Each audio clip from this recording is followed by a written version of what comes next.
Le titre un peu étrange de ma communication, ce sera Proust est-il un écrivain suisse? Donc, quand on m'a proposé de participer à ce colloque, je me suis retrouvée face à ce mot, nostalgie, à me demander, mais c'est quoi la nostalgie?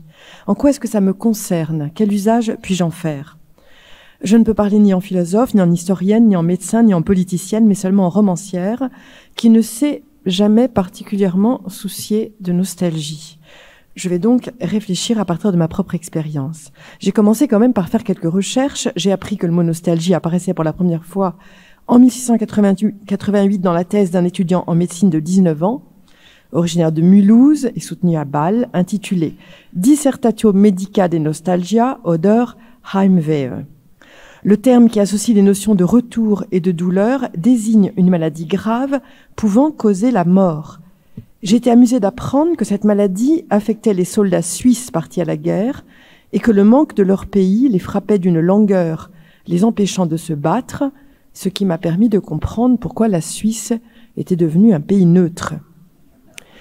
Un autre médecin, Zwinger, a proposé au début du XVIIIe siècle de nommer l'éloignement déchirant de la patrie qui caractérise le Heimweh, poto, patrie, dalgia, c'est-à-dire littéralement douleur du désir passionné de la patrie. Le terme est plus précis, mais nostalgie l'a emporté heureusement, si bien que notre colloque ne s'intitule pas « Actualité de la poto-patrie d'Algie ». C'est aussi Zwinger qui mentionne dans sa thèse une douce mélodie suisse, le Ranz des vaches, qui provoque le mal du pays chez tous ceux qui l'écoutent. Un soldat, en l'entendant, est tombé raide mort de regret de son pays. Un effet aussi puissant nous semble aujourd'hui stupéfiant, mais devait être courant au XVIIIe siècle, puisque Rousseau écrit dans son dictionnaire de musique que le chant des alpages fut interdit dans les armées helvétiques sous peine de mort, parce qu'il faisait fondre en larmes, déserter ou mourir ceux qui l'entendaient, tant il excitait en eux l'ardent désir de revoir leur pays. Mais pourquoi la Suisse? Pourquoi la nostalgie est-elle nommée la maladie suisse? Pourquoi le concept, à son origine, est-il initialement inséparable de la Suisse? La Suisse, au XVIIe et au XVIIIe siècle, est le plus rustique des pays européens. Ce serait l'isolement du pays en raison de ses montagnes et la rusticité du lieu qui créerait un lien plus profond au passé, propice à la nostalgie. Au XVIIIe siècle, au moment où le terme commence à être utilisé couramment, du moins en médecine, son sens est clair. La nostalgie est un terme clinique désignant une maladie spécifique qui peut être mortelle, le mal du pays, la homesickness, le Heimweh. Si vous avez le mal d'altitude en montagne, ce mal qui asphyxie le cerveau, il n'y a pas d'autre choix que de redescendre des hauteurs.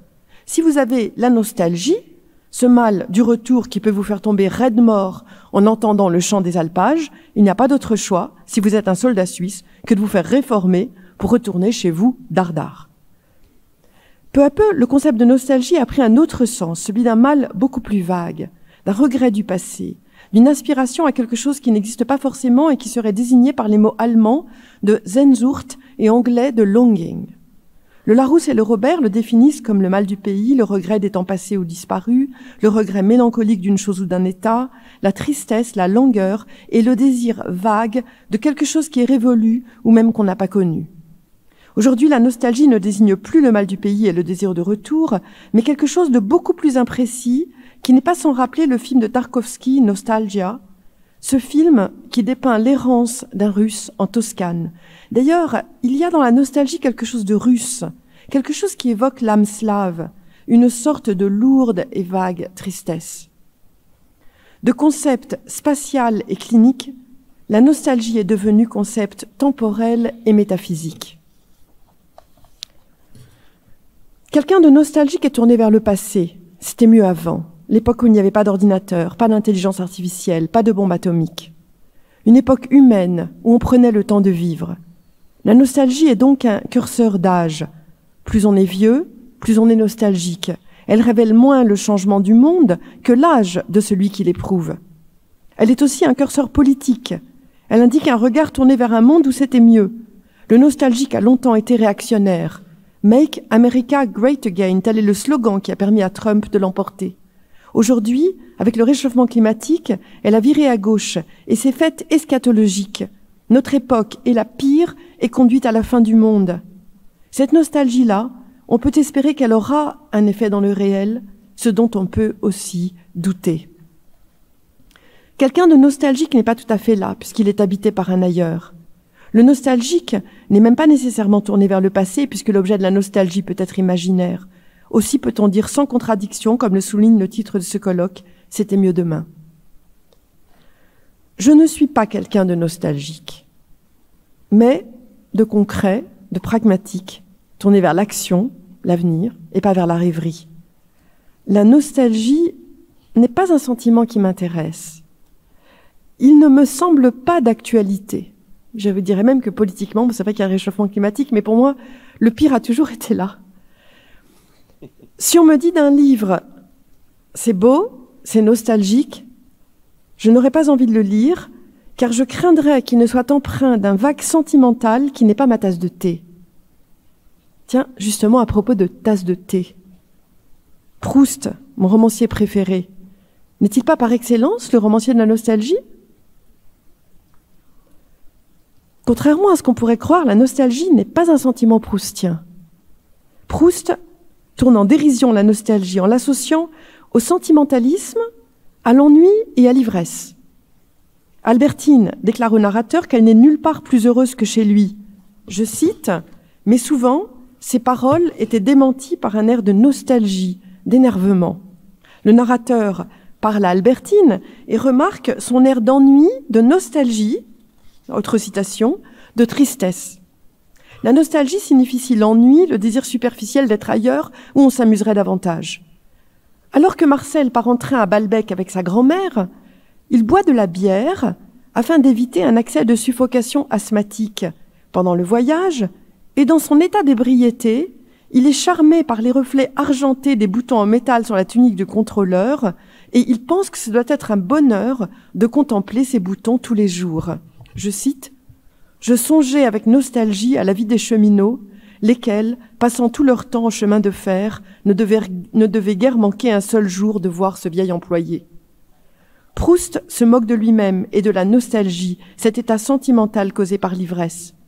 C'est avec la soif, je cite, et la nostalgie d'un fiévreux qu'il aimerait connaître la vie de la duchesse et de la princesse de Guermantes, qu'il n'a pas encore rencontrée, sur cette actrice, la Berma. La nostalgie est du côté du rêve, de l'illusion, de l'irréel, de la fièvre. Quant à Françoise, la servante, qui entend la description qu'on lui fait de la cathédrale de Reims détruite par la guerre, je cite, elle s'écriait avec un regret nostalgique « Ah, comme cela devait être beau !» Et Proust nous précise que Françoise, qui habitait Paris depuis tant d'années, n'avait jamais eu la curiosité d'aller voir Notre-Dame. Ici encore, il tourne en dérision à travers Françoise le côté sentimental et je dirais même guimauve de la nostalgie. Il n'y a plus trace dans le mot nostalgie tel qu'on l'utilise aujourd'hui de la maladie grave et mortelle qu'il désignait au XVIIIe siècle. Au contraire, ce terme s'associe à quelque chose de doux et de poignant qui évoque les chansons, la rêverie, le souvenir et la contemplation, pas la guerre. Pour cette raison, il m'est difficile d'imaginer un Palestinien de 20 ans, nostalgique de la maison dont son grand-père a été expulsé il y a 70 ans lors de la Nakba. Le garçon de 20 ans n'est pas occupé par le Heimweh, cette langueur qui empêche de se battre. Le droit au retour n'est pas le mal du retour. Le droit au retour est une exigence, un combat, pas un doux sentiment. Ce qu'éprouve ce garçon de 20 ans, ce n'est pas de la nostalgie, mais de la rage, un violent sentiment d'injustice et de dépossession. Il est difficile d'imaginer un juif allemand qui a grandi à Berlin et dont toute la famille a péri dans la Shoah, nostalgique de son enfance allemande, de ce monde ancien décrit par Stefan Zweig, où les juifs parfaitement assimilés étaient des Allemands non différents des autres. La violence de ce qui a eu lieu est comme une déchirure retranchant le passé et rendant impossible la douceur de la nostalgie, même si, comme Barbara Cassin l'écrit à propos de Hannah Arendt, la nostalgie n'est pas forcément celle du pays, mais peut-être celle d'une maison imaginaire que nous transportons avec nous, qui ne cesse de changer et qui s'appelle la langue. Ma belle-mère, à qui j'ai consacré mon roman « Un brillant avenir » et qui a réussi à émigrer de Roumanie en 1975 avec son mari et son fils, n'a jamais été nostalgique du pays où elle est née et a vécu 40 ans. Elle y laissait trop de mauvais souvenirs. Elle avait eu trop peur de ne pas pouvoir le quitter, d'en être empêchée par les sbires de Ceausescu. La Roumanie appartenait à un passé mort et enterré.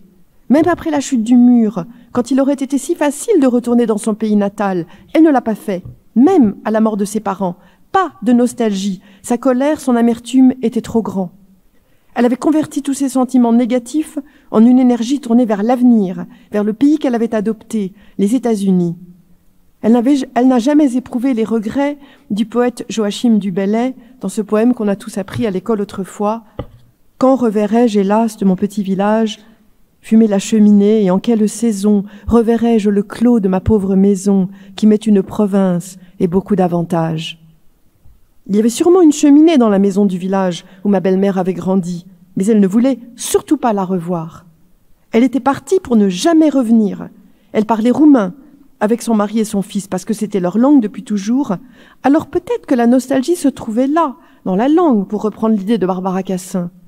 Mais ma belle-mère a catégoriquement refusé de parler roumain à ma fille, de le lui apprendre, ne voulant pas l'encombrer de ce passé-là, et, léguant, paradoxalement, ou logiquement, à ma fille, la nostalgie de la langue roumaine qu'elle ne connaît pas et de la Roumanie où elle a mis les pieds pour la première fois à 23 ans. Ceci pour dire que la nostalgie n'est pas éprouvée par tous. Ce sentiment doux peut être violemment supprimé par ceux qui ont trop souffert, mais sa suppression produit du refoulé qui amène un retour du refoulé, le plus souvent sous forme d'explosion. Le retour du refoulé, c'est, me semble-t-il, le contraire de la nostalgie, ce sentiment doux et voluptueux pour oisif. J'ai dit que je n'étais pas nostalgique. Je le suis en fait d'une période de ma vie. Des 2 ans et demi que j'ai vécu à Prague quand mon mari y travaillait entre 1996 et 2000. Prague est une très belle ville, mais je n'y ai pas un souvenir de bonheur. L'hiver, le soleil ne se levait pas, alors qu'à New York, il resplendissait sur la neige et qu'il suffisait de voir ces grands ciels bleus pour se sentir heureux. Prague était l'image même de la tristesse. Belle, sombre, mélancolique. 6 ans après la chute du mur, elle ne ressemblait pas encore à l'Europe de l'Ouest. On entrait dans un restaurant vide où sur toutes les tables des pancartes indiquaient « réservate ». Si l'on demandait à s'asseoir, le serveur répliquait d'un ton maussade en montrant les pancartes « réservate ». On savait pertinemment que le restaurant resterait vide. Le serveur, qui avait grandi dans un pays communiste, ne voyait pas l'intérêt de se fatiguer, surtout pour des étrangers. Ce réservate brutal et comique, la rudesse du serveur, me laisse une étrange nostalgie. Il me parle d'une époque, d'un pays qui n'était pas encore entré dans la logique capitaliste, celle du gain d'argent, d'un âge d'une innocence perdue, nostalgie de l'Ost, de l'Est, que paraît-il certains éprouvent en Allemagne aujourd'hui. Mon mari, journaliste, travaillant tout le temps et surtout tous les soirs, j'étais très seule. On n'avait ni Internet ni téléphone, impossible d'obtenir le téléphone au milieu des années 90 à Prague, les listes d'attente étant trop longues. Le soir, j'allais seule à l'opéra ou au concert, en payant ma place 1 ou 2 euros. Musicalement, ma vie n'a jamais été aussi riche qu'à Prague, mais jamais je n'ai été aussi isolée. C'est de ce Prague où je m'ennuyais, me languissais, où ma vie quotidienne n'était vraiment pas drôle, que je suis nostalgique. Mon regret n'a rien à voir avec le bonheur que j'aurais éprouvé là-bas. Je suis nostalgique de cette parenthèse dans ma vie, du silence et de la solitude qui m'ont permis de tant écrire, qui m'ont arraché à la précipitation de la vie, qui m'ont arraché à mon moi social, plus superficiel, et m'ont imposé une retraite forcée et féconde. Mon isolement dans un pays encore rustique et le sentiment profond que ma solitude a créé en moi ne sont pas sans rappeler le sens originel de la maladie suisse. À cette nostalgie regret, je vois un usage me motiver pour changer de façon de vivre, pour trouver un mode de vie plus conforme à mon désir.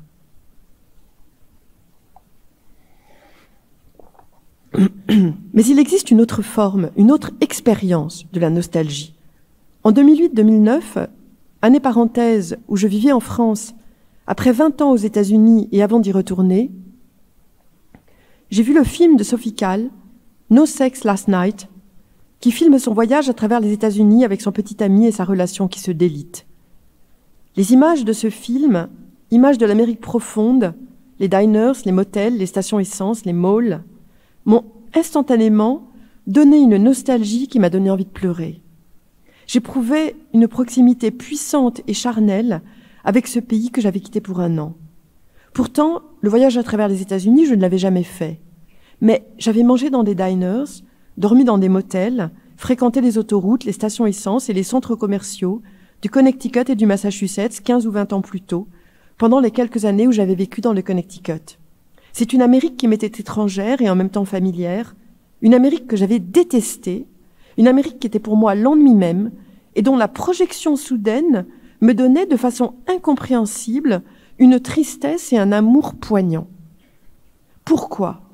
C'est comme si le film avait ressuscité le sentiment d'ennui presque désespéré que j'avais éprouvé pendant mes années vécues dans le Connecticut, ennui oublié, mais imprimé en moi par son intensité, et avait ressuscité mon moi passé en abolissant le temps.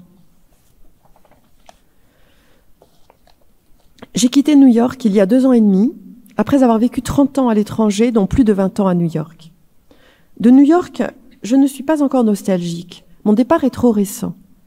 New York a pour l'instant, pour moi, la forme d'un petit pan de mur en briques rouges, du rouge de ces immeubles et de ces maisons en briques que l'on trouve à Manhattan et à Brooklyn.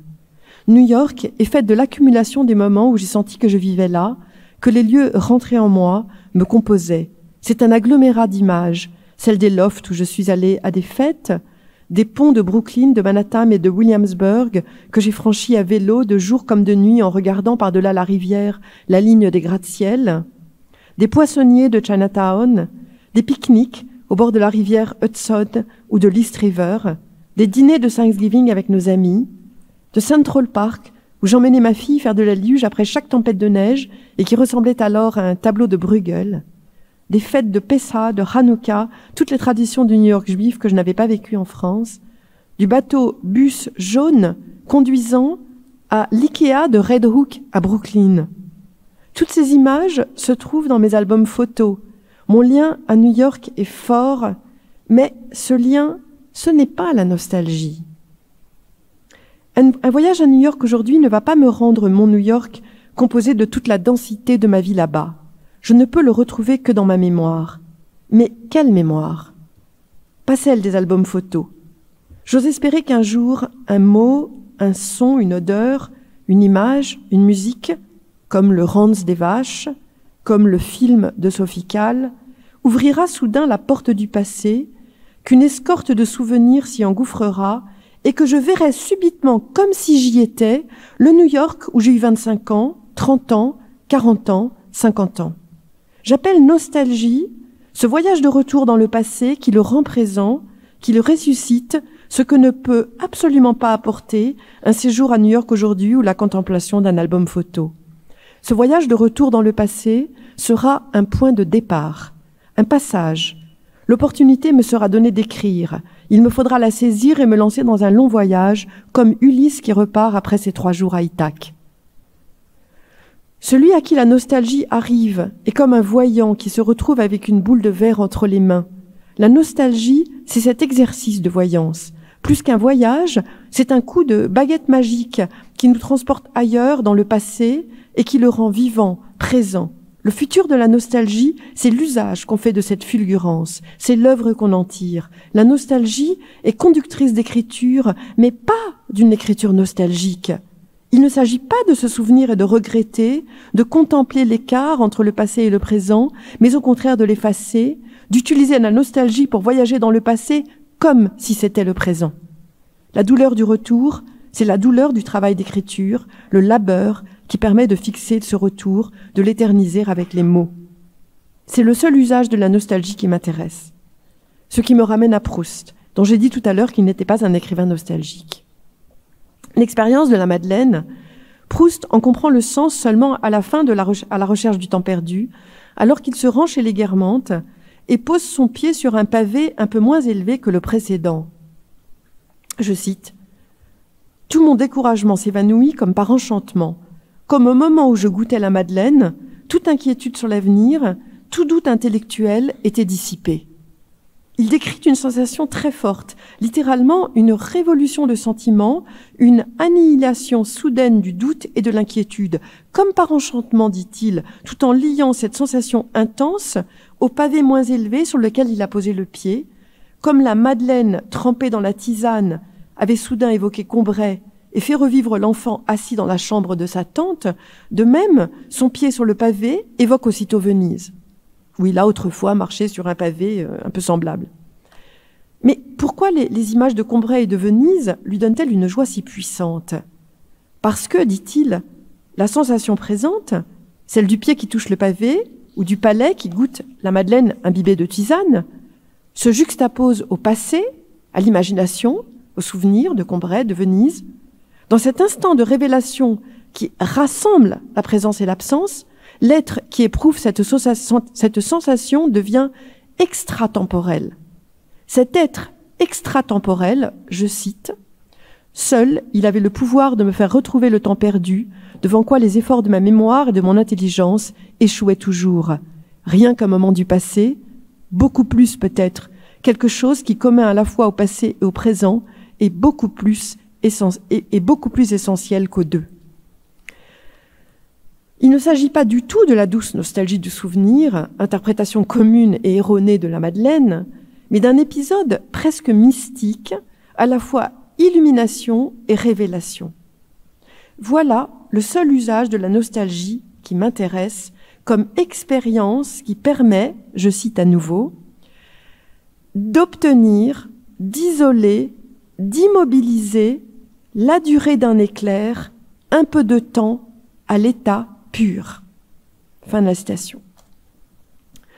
Un bruit déjà entendu, une musique comme le Ranz des vaches, une odeur respirée jadis, le son de nouveau à la fois dans le présent et le passé, je cite, réel sans être actuel, idéaux sans être abstraits, une minute affranchie de l'ordre du temps, à recréer en nous pour la sentir, l'homme affranchi de l'ordre du temps.